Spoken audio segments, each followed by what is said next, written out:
अस्सलाम वालेकुम जी, welcome to my YouTube channel एग्रीडेंटल बाय मुजफ्फर अली। आज हम बात करेंगे कि इस दफ़ा मूंजियों के ऊपर तेला क्यों आया।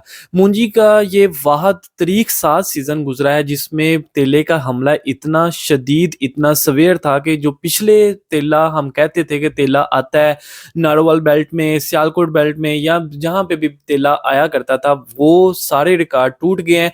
इस दफ़ा जो तेला आया है पूरे पाकिस्तान में हर किसी ने वो फील किया है कि तेला जो है वो उसकी फसल में आया था और उसने नुकसान किया है और अच्छा खासा नुकसान हुआ है फार्मर्स का। इस दफ़ा जैसे सीज़न बहुत स्मूथ चल रहा था, स्मूथ चलने का मतलब ये है कि टाइम पे बारिशें हो रही थी। हाँ, सैलाब को अगर एक तरफ आप रखते हैं जिसने नुकसान किया, लेकिन जिस तरह इस दफ़ा मूंजी बहुत ज़्यादा एरिया पे लगी थी, तो उस पे हर तरह की जो सूरत-ए-हाल थी वो बड़ी मुनासिब जा रही थी। बड़ा जो है ना वो स्टेबल काम था, बारिशें टाइम से हो रही थी।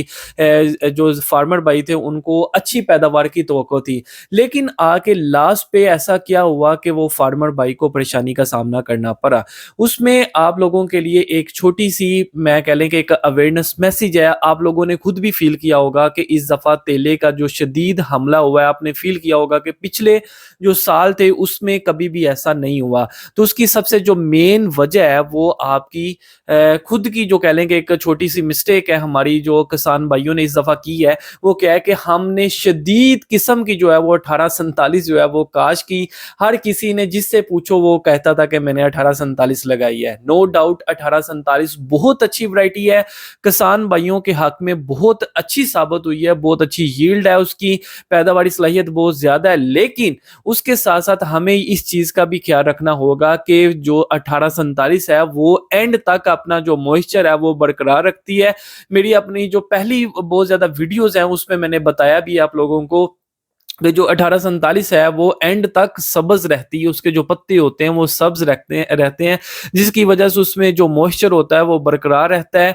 और ज़्यादा जब मॉइस्चर होगा, जैसे ही पानी आपने देखा होगा कि आपको एंड पे कहा जाता है कि अपनी फील्ड में पानी खड़ा ना रखें।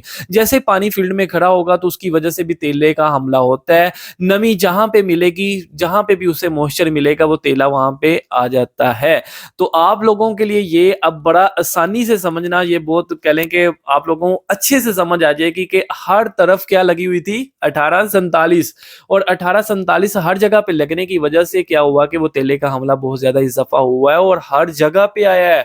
इवन मेरी कल हाफजाबाद से हमारे जो भाई हैं तारिक साहब, उनसे मेरी बात हो रही थी तो उनको मैंने कहा कि सुनाएं कैसी रही मुंजी की सूरत हाल। कहते हैं यार शुरू में जो था तेले का अभी हमला इतना नहीं था, तो लोगों ने जो 1847 की जो पैदावार थी वो 72 मतलब 72 मन फी एकड़ की जो पैदावारी उन्होंने ली है, वहां से फार्मर ने ली है, किसान भाइयों ने उससे फायदा उठाया है। लेकिन जैसे-जैसे वो टाइम अब जिन्होंने थोड़ी-सी लेट लगाई थी, हर तरफ 1847 अब वो मचोटी पे आ रही है, हरी-भरी है, तेले का हमला शदीद होता जा रहा है। तो एंड पे कह लें कि जो सेंटर में गुज़रा है, एक फ़ेज़ गुज़रा है, उसमें कह लें कि वो आ गए हैं 60 मन पे, 52 मन पे, 50 मन पे।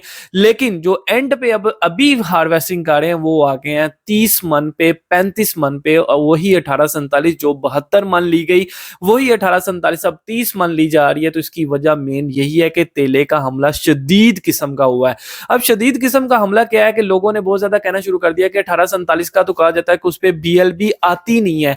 तो यहाँ पे तो जो पत्ते हैं ऊपर से वो सड़ गए हैं, उसकी जो निशानदेही ऐसी ही लग रहा है कि जैसे कि वो क्या है बीएलबी का है। तो आप लोगों के लिए ये है कि इतना शदीद हमला हुआ है कि वो पत्ते पीला पड़ना शुरू हो गए, उनको वो कह लें कि वो सूखना शुरू हो गए, पौधे मुरझा गए, पौधे तने जो उसके तने हैं वो कमजोर पड़ गए, फसल गिरना शुरू होगी। तो हमें क्या लगना शुरू हो गया कि हम कहते थे कि ये बीएलबी का हमला हो गया। तो ऐसा नहीं है, 1847 पे बीएलबी का हमला नहीं है, लेकिन शदीद किस्म का तेले का हमला है।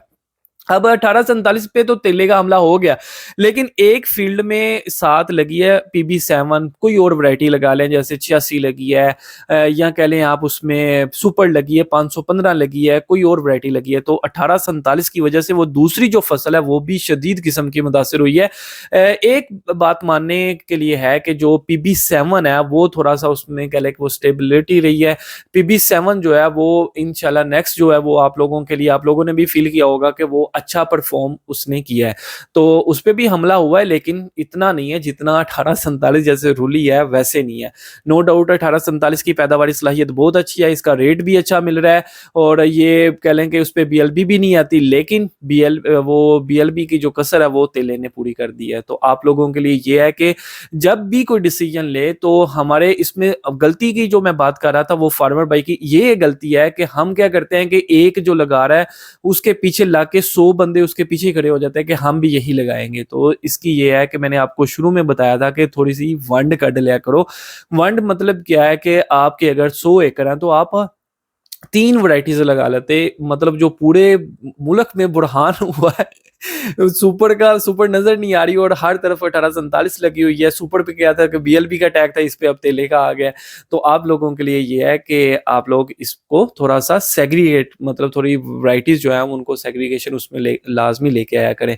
और सबसे जो लास्ट पे है कि जो मेरे फार्मर भाइयों ने अमल किया, मेरी बातों को थोड़ा सीरियस लिया या दूसरे जो एक्सपर्ट्स बताते हैं उनकी बातों को सीरियस लिया, उन्होंने टाइमली तेले की स्प्रे की है, जैसे मैंने आपको बताया था पैक्सिलॉन, ऊलाला या प्लेनम भी किसी ने किया है, तो उन्होंने उसमें देखा होगा कि 70% 80% उनकी बचत रही है। तो आप लोगों के लिए ये है कि आप लोग अगर जिनकी अभी फसल बाकी है उनको ये है कि वो स्प्रे लाजमी कर लें, अगर वो उन्होंने बहुत ज़्यादा लेट लगाई होगी। वैसे तो अभी हार्वेस्टिंग अमूमन हर किसी की कंप्लीट हो रही है, तो नेक्स्ट जो है वो अच्छी प्लानिंग कीजिएगा ताकि आप लोगों को अच्छी फसल, अच्छी पैदावार मिले। वीडियो अच्छी लगी हो लाइक कीजिएगा, कमेंट कीजिएगा, सब्सक्राइब करना ना भूलिएगा। इंशाल्लाह मिलते हैं अपनी नेक्स्ट इन्फॉर्मेटिव वीडियो में। अल्लाह आपका हामी नासिर हो। अल्लाह हाफिज।